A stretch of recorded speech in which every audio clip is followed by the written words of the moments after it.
구원, 하나님의 위대한 생각. 베드로전서 4장 17절. 하나님의 집에서 심판을 시작할 때가 되었나니. 주님의 사역자들은 구원이 하나님의 생각이지 사람의 생각이 아님을 명심해야 합니다. 그러므로 구원은 측량할 수 없는 시면과 같습니다. 구원은 하나님의 위대한 생각이지 사람의 체험이 아닙니다. 체험은 단지 구원이 우리의 의식 속으로 들어올 수 있도록 하는 통로일 뿐입니다. 절대로 체험을 선포하지 말고 그 뒤에 있는 하나님의 위대한 생각을 선포하십시오. 우리는 사람이 어떻게 지옥으로부터 구원을 받을 수 있으며 어떻게 도덕적으로 순결한 사람이 될 수 있는가를 선포하는 것이 아닙니다. 하나님의 복음을 전해야 합니다. 예수 그리스도의 가르침에는 언제나 심판의 요소가 담겨 있습니다. 이는 사실 하나님의 사랑의 표시입니다. 하나님께 나아오기를 힘들어하는 사람들에게 공감하지 마십시오. 그것은 하나님의 탓이 아닙니다. 우리의 역할은 그들이 하나님께 나아가는 것이 왜 어려운지를 찾아내는 것이 아니라 그들에게 하나님의 진리를 그대로 제시하는 것입니다. 그러면 하나님의 영이 그들에게 무엇이 잘못된 것인지 보여주실 것입니다. 설교에서 가장 어려운 시험은 그 설교가 모든 사람들을 심판 가운데로 이끌고 있는가 하는 것입니다. 그래야만 성령이 각 사람을 만나실 수 있습니다. 만일 예수님께서 우리에게 계명을 주시되 그 계명을 지킬 수 있는 힘을 주지 못하신다면 주님은 거짓말쟁이일 것입니다. 만일 우리가 지킬 수 없는 계명이라서 순종할 수 없다면 이는 하나님께서 뭔가를 고려하지 못하셨다고 하나님을 탓하는 것과 같습니다. 나 자신을 의지하려는 모든 요소들이 하나님의 능력에 의해 죽어야 합니다.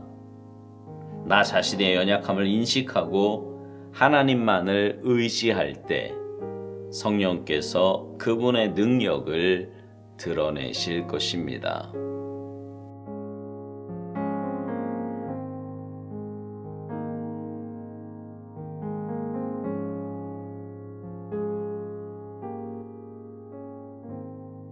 구원은요, 전적인 하나님의 영역입니다.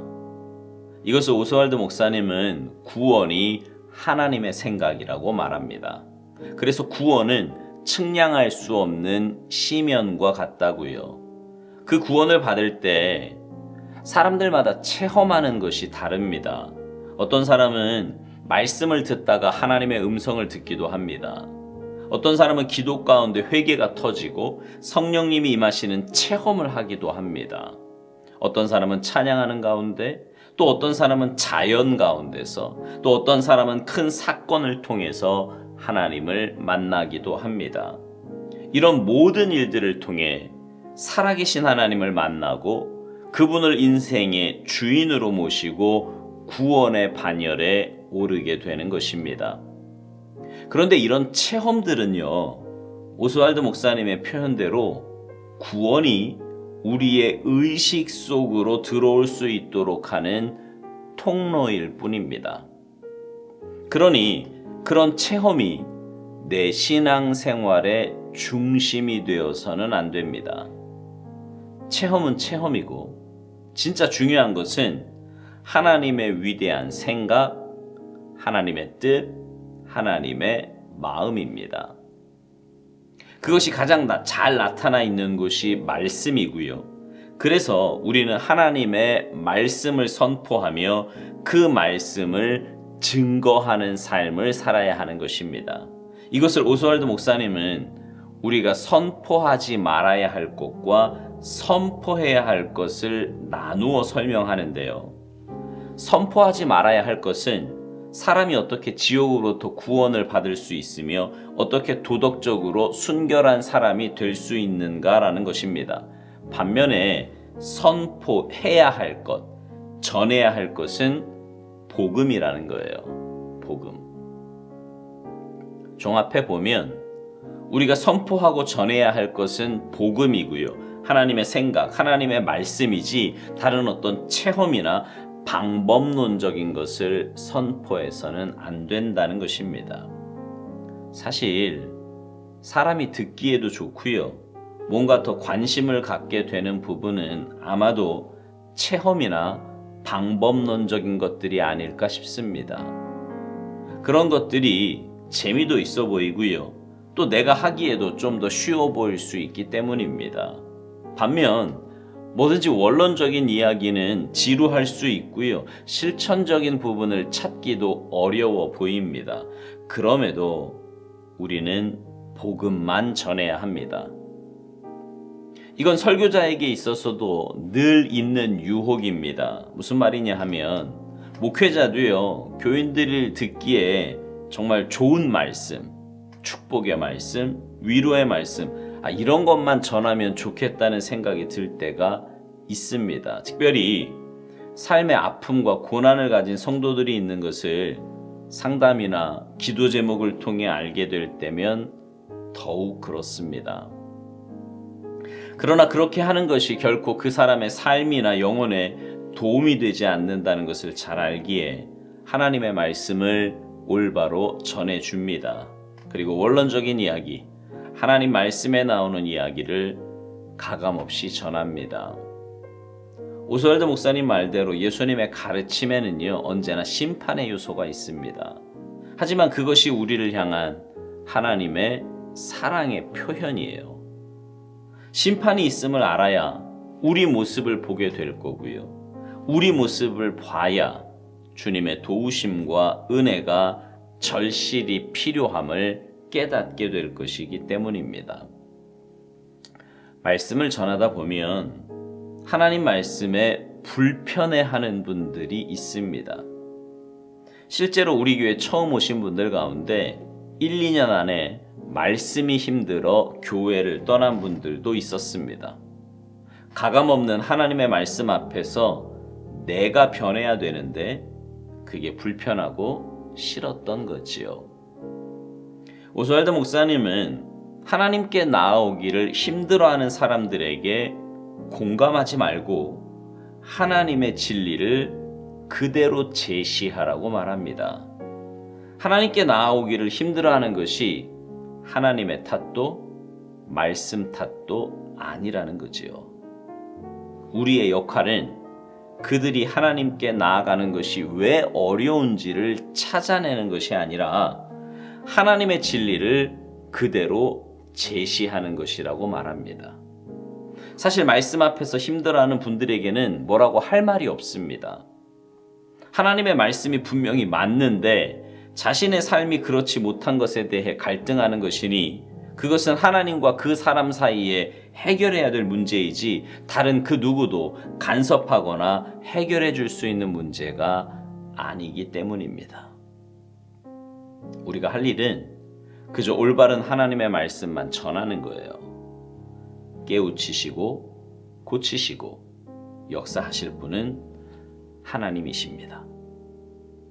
오스왈드 목사님은 설교자에게 이런 도전을 주는 이야기를 합니다. 설교에서 가장 어려운 시험은 그 설교가 모든 사람들을 하나님의 심판 가운데로 이끌고 오느냐는 겁니다. 그래야만 성령님이 각 사람을 만나실 수 있다고요. 지극히 공감 가는 이야기입니다. 설교는 하나님의 뜻을 올바로 선포하는 것입니다. 하나님의 뜻은 한 영혼도 할 수 있는 대로 하나님 앞에 돌아와 구원받는 것입니다. 그러려면 심판이 먼저 선포되어야 합니다. 그리고 그 심판의 말씀 앞에 자신의 삶을 비추어 보아야 합니다. 그리고 주님의 십자가를 붙잡고 주님 앞에 나아가야 합니다. 그럴 때 하나님의 뜻대로 구원의 역사가 일어나는 것입니다. 묵상 마지막 부분에서 오스왈드 목사님은 이런 이야기를 합니다. 예수님께서 계명을 주신 것은 우리로 분명 그 계명을 지킬 수 있는 힘도 같이 주신 거라고요. 만약 그렇지 않으셨다면 주님은 거짓말쟁이일 거라는 겁니다. 그러면서 우리가 하나님의 말씀에 순종하지 못하는 것이 하나님께서 지킬 수 없는 계명을 주셨기 때문이라고 한다면 하나님께서 뭔가를 고려하지 못하셨다고 하나님을 탓하는 것과 같다는 겁니다. 그러니까 우리에게 주신 모든 말씀은 분명 순종할 수 있는 것들이고 순종할 수 있는 힘과 능력까지도 하나님께서 주셨다는 겁니다. 그럼에도 우리가 순종하지 못하는 것은 하나님의 말씀에 반하는 내 안의 죄성과 다른 무엇 때문인 겁니다. 그러니 구원받은 우리는 철저하게 하나님 말씀 앞에서 그 죄성과 또 다른 무엇, 오스왈드 목사님 표현에 의하면 나 자신을 의지하려는 모든 요소들을 내려놓아야만 합니다. 그리고 하나님만 온전히 의지하여서 성령님의 역사하심 가운데 구원자로서의 삶을 살아가야 하는 것입니다. 사랑하는 성도 여러분, 우리 구원받은 자답게 삽시다. 하나님 주신 능력으로 하나님의 말씀에 온전히 순종하며 무엇보다 인간의 생각과 방법이 아니라 하나님의 온전한 말씀을 선포하는 우리 모두가 되어서 많은 영혼들이 하나님께로 인도되고 살아계신 하나님을 만나는 크고 놀라운 역사들이 여러분의 삶을 통해 나타나게 되기를 주님의 이름으로 축복합니다. 아멘.